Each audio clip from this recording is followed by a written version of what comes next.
Good morning and welcome to Behind the Screen. I am JM, and this is a show where we sit around and we talk about things that are inspiring, things that are beautiful, things that make us want to be better players, gamers, and hopefully game masters and human beings. So welcome everybody. Sorry we had a couple of computer gremlins this morning, but we are smooth sailing, hopefully, going forward. So today we're talking about Session 0. I've opened up the Campaign Clinic questions again on the iconic production Patreon, and this one actually comes from, I want to say it was Dream Shaper, who asked, hey, how do you set up a Session 0? So I figured I'd talk about Session 0. There's a lot of strong opinions about Session 0, so I'll give you my opinions and kind of tell you how I schedule a Session 0. Now, if you've never heard of Session 0, you've probably been in the hobby a while, because the term Session 0 is a relatively new topic in the RPG community, especially gaining significance over the last couple of us growing up. Session 0 was just... Did my computer... There we go. Session 0 was just the time we sat around and we made characters for our adventures. That was it. See you, Grom. And we would sit down, we would go, hey, starting a new campaign, or in the case of my Rifts group where we had so many GMs, we would just say, hey, I've got a 4th to 7th level adventure, you have to know this character. Or make some characters that know this character. Because we had a big sandbox campaign for our Rifts game. Good morning, Tink. And so that's what it was. It was a time to make characters, make sure everybody's characters kind of got along, or maybe establish, hey, who knew somebody. But really, back in those days, we weren't running continual stories.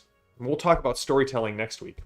Actually, we're going to talk about storytelling on Thursday, what I call near and far storytelling. And then next week, we're going to talk about storytelling as a game master, which, spoiler alert, I have opinions on. They were more sandbox campaigns, right? Hey, what do you guys want to do? You know, hey, I've got this idea. You know this threat is looming. And then once that adventure was over, somebody else would pick up the characters, or the GM would just run the next adventure. And that's what Session 0 was. It was talking about what characters we're going to play and what adventures were going on. Simple. But with the rise of White Wolf and Dragonlance, now epic storytelling is kind of the main narrative. Plot point campaigns for Savage Worlds. There's a little bit more that goes into Session 0 if you're running something like that. I still think it's fine to say, hey guys, I'm running a sandbox campaign. We're starting in this local town. That's all I have planned. Who wants to play? And I almost titled this 0 plus 4. We'll get to the plus 4 in a bit.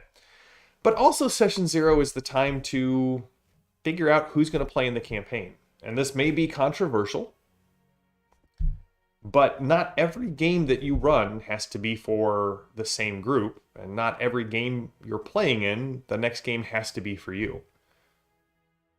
If you don't like horror games and the GM is like, hey, we're going to play Call of Cthulhu, as much as it may pain you, maybe it's time to start your own group, or say, hey, I'm not really interested in that.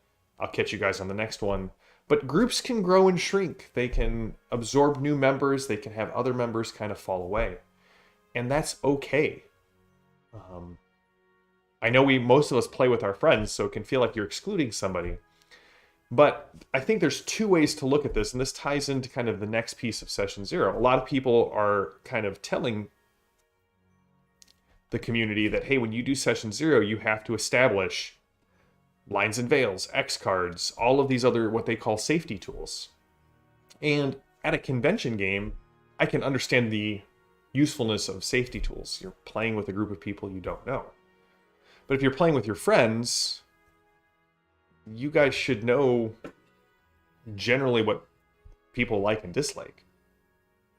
I know for a fact that one of my players doesn't like eyeball stuff, so we didn't have to sit down and make up a contract about that. I just know to kind of minimize that kind of thing. I also run, and I'm kind of unapologetic about this, I run games that have horror and violence and consequences. And I've had players walk away from my table because they're like, this isn't the game for me, and that's fine.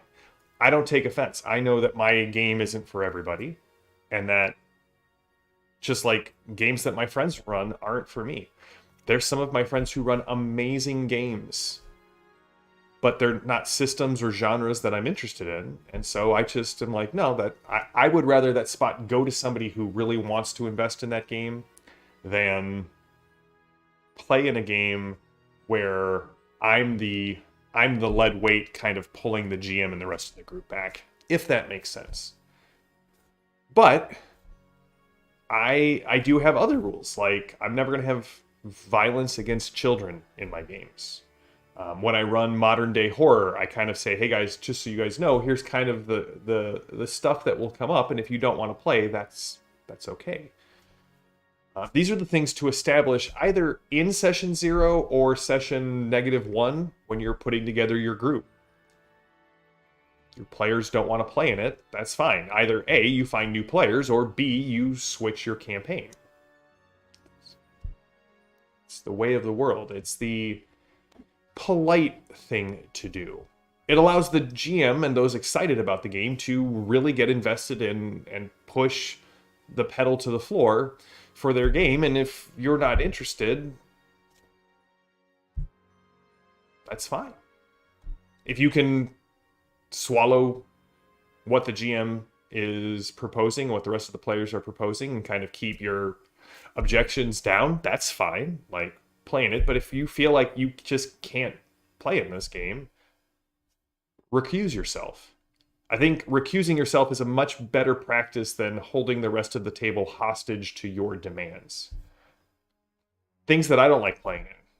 I'm really not a fan of rules light games. I'm not a fan of evil campaigns. I don't want to play in one.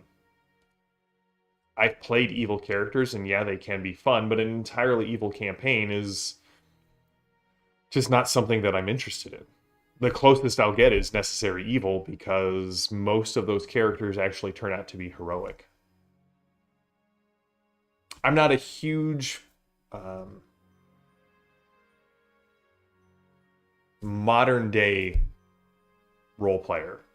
It's just, or property, like, I don't necessarily want to play in Star Wars or in Game of Thrones. I'd rather play in settings inspired by those.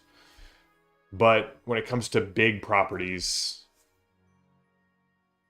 I want to kind of do my own thing, if that makes sense. Padre says there are games you won't run for your wife and daughter that you'll run for your friends. Yeah, that's 100%. Know your audience. Know your GM. And that's fine. I think we've kind of... I think in some ways, at least in American culture, we have elevated the individual and the rights of the individual to a chaotic degree, to the point that the rights of the individual should trump the rights of the group. And if we're hanging out and playing games, and as the GM, I'm investing 60 to 90% more effort than the rest of the players, I don't feel like it's fair for any one player to dominate, in the same way I wouldn't let one player dominate the spotlight of a game. The other thing is, I don't think one player should dictate, and that includes the GM. Yeah, I'm putting in a lot more effort, but that's because I love it. But if I have a player who, or a group who doesn't want to play Deadlands, this isn't the group I'm going to run Deadlands for. I've got plenty of other options. Or I may say, cool, I really want to run Deadlands, so either somebody else has to run something, or I'm going to need to create a Deadlands group. That's okay. All right, soapbox over. Things you should do in session 0. As the GM, you should explain in broad terms, what are we doing? Game system explanation, setting explanation, general campaign themes. If I'm running a Deadlands game, but I really want it to focus on the politics of Mexico and Texas, I need to tell that to the players so that somebody doesn't make a prospector from the Great Maze and a rail baron from out east. Give your players boundaries during session zeros. Let them be creative inside the box. This is also a time where I say, okay, guys, I'm not allowing X, Y, and Z. This session 0 is the time to do that. Now, when I ran my 5th edition game set in the 8th Age of Tanar, I said, cool, all magic has basically been lost. Any magic that requires learning has been lost. All of the classes that require specialized training have been lost. So you can't play paladins, wizards, and I listed a couple other ones. And like, you can't play those. And here is the very narrow, limited selection of races that you can play. And a couple people who said, hey, I would like to play X, Y, and Z. Sorry, in this campaign, those don't exist, so please give me another option. GMs, it's totally okay to do that, especially when you get into games that have stacks of books that have a ton of, whether you're playing old school D&D and they have kits or classes or races or species or ancestries or options, it's okay to limit them. It's okay to say, hey, we're playing a game in Golarion, but we're only playing in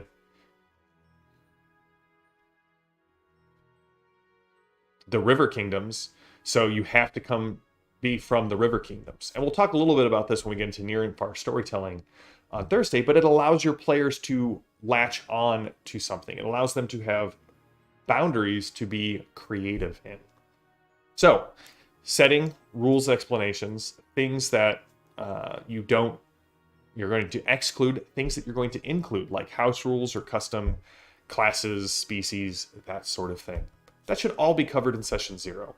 And then, as much as you are able, have everyone make their characters together at session 0. I say this as much as you are able because I have friends who are always super excited about the game, and they come up with a ton of characters, and they come to the table with 2 or 3 already ready, and are willing to mold them a little bit and pick the one that fits with the best of the group, but they want to make their character in advance. That's cool. That just means they're super into your campaign, and you should, like, work with them to make sure they set in the bounds.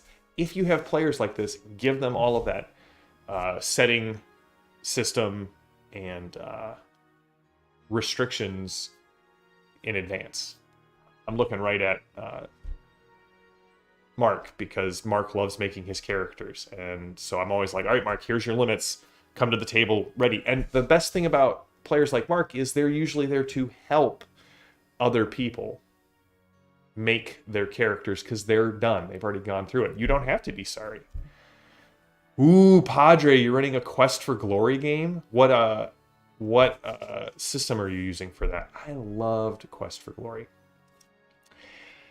Session 0 is also your time to introduce new players to the group. It's probably your best time to introduce new players to the group. And that's perfect, because this is where the +4 comes in.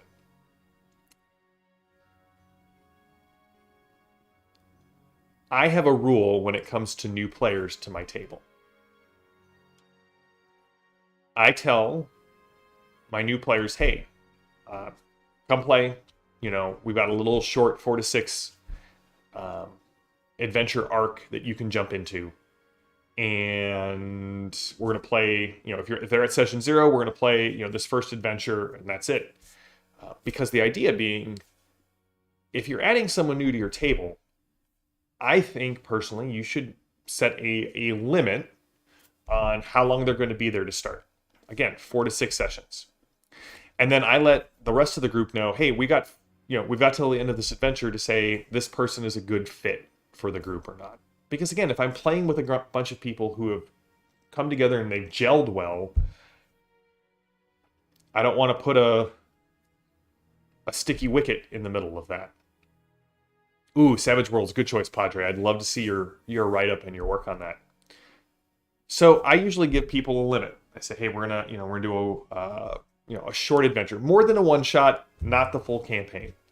And I have horror stories on both sides of this. I've had players just invite other people to the table for games they were not running.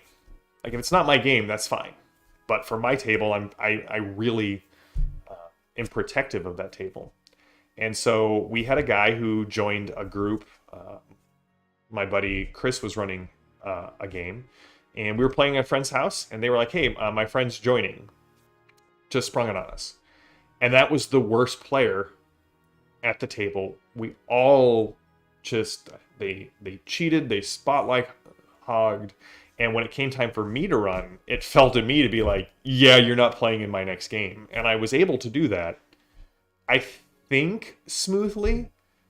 Because we had two groups that met at one person's house, so we combined them, and I was just like, yeah, sorry, this group is too large.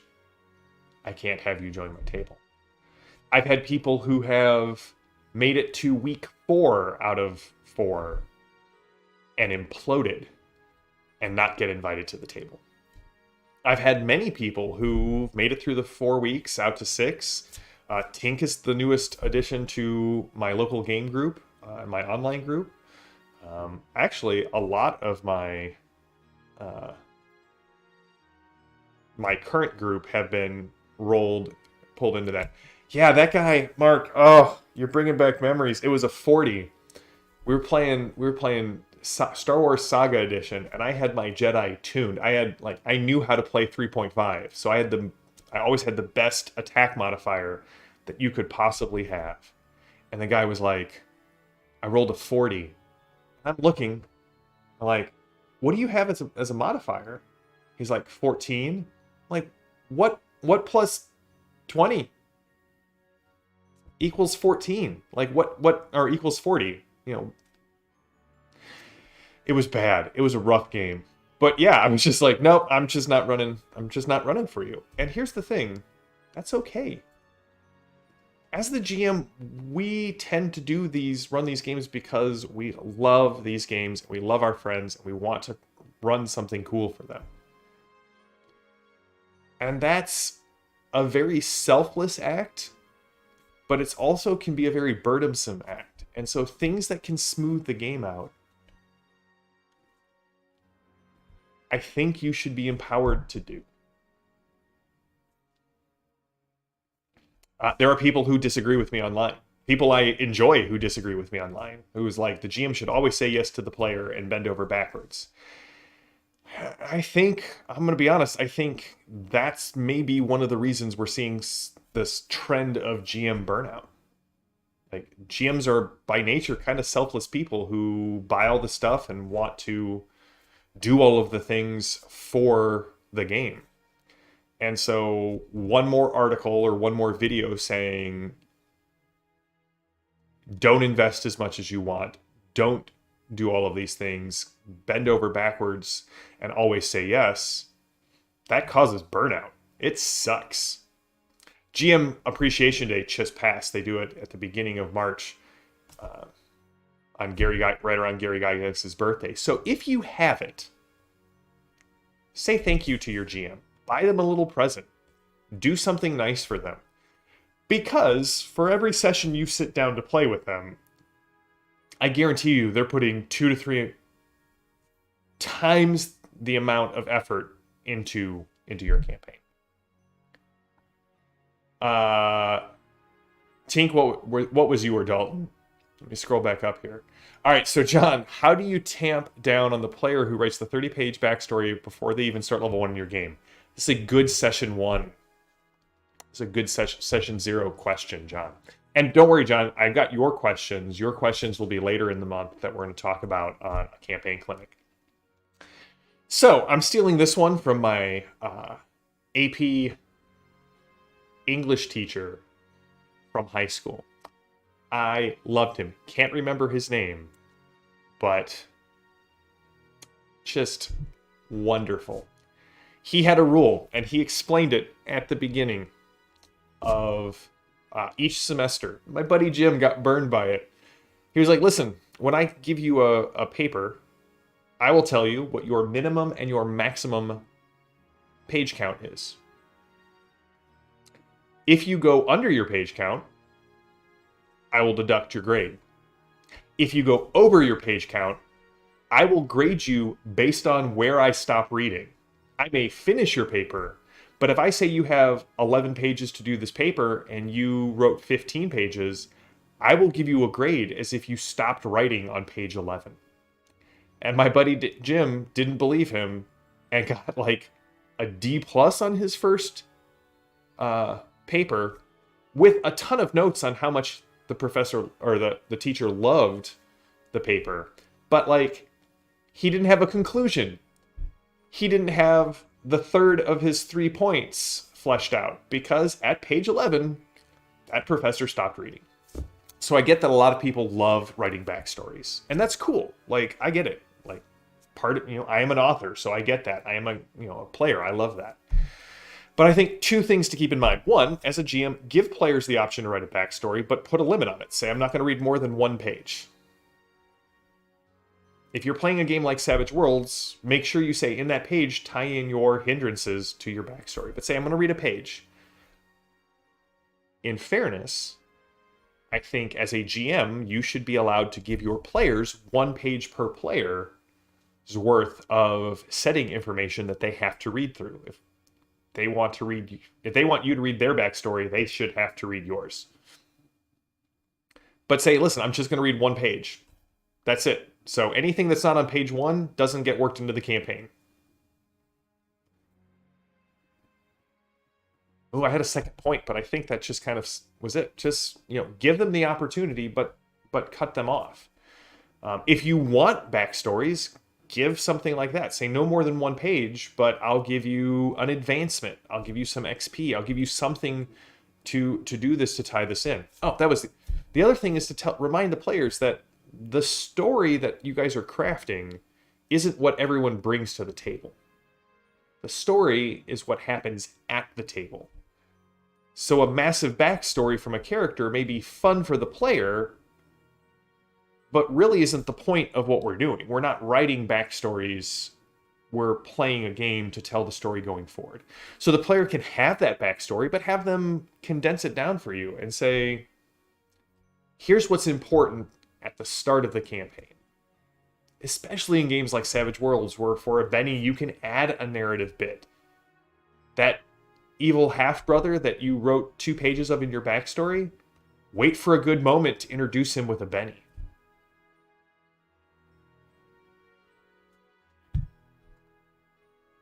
When we have time to run, we don't have money. When we have money, we don't have time. Ah, Padre, the eternal conundrum of the GM. Back in high school when I was scraping together every little bit of my paper route to buy Rips books. But I could run, 4 days a week for 4 or 5 hours. Yeah. John Doom says, that's a good way to do it. I also strongly recommend reading Vonnegut's How to Write a Short Story Guidelines. I recommend just reading Vonnegut. Man. Cat's Cradle it's still just, it lives rent-free in my head. So, Dreamspeaker, I hope that helped. That's my advice on, a little bit rambly, got a little bit flustered because of the computer issues, but I think we got through it. That is our discussion of Session 0. On Thursday, we're going to be back. We're going to be talking about near and far storytelling and what that means. I had a short meeting with Tink, who's doing our cards for Behind the Screen, and she was like, I'm going to need you to explain what this means to me so I can put together an image. And basically it's about, you got to make your characters care what's close to them before you introduce the threat that's afar off. We'll talk about that on Thursday. Really looking forward to it. Next week, we're going to do some more campaign clinics, and then, or next week we'll do a campaign clinic, and then I'm going to talk about storytelling in the GM, which, depending on which end of the spectrum you fall in, you may totally agree with me or not, and we'll see. We'll go from there. Not a controversial topic. Here's the thing. At the end of the day, my advice to you is do what makes you and your table have fun. And if somebody's telling you that your fun is wrong, you should stop listening to them. So, that has been Behind the Screen. I am JM. Until next time, stay safe, stay healthy, stay gaming. I hope you all have a wonderful week, and I will see you on Thursday. Until then, have a good one.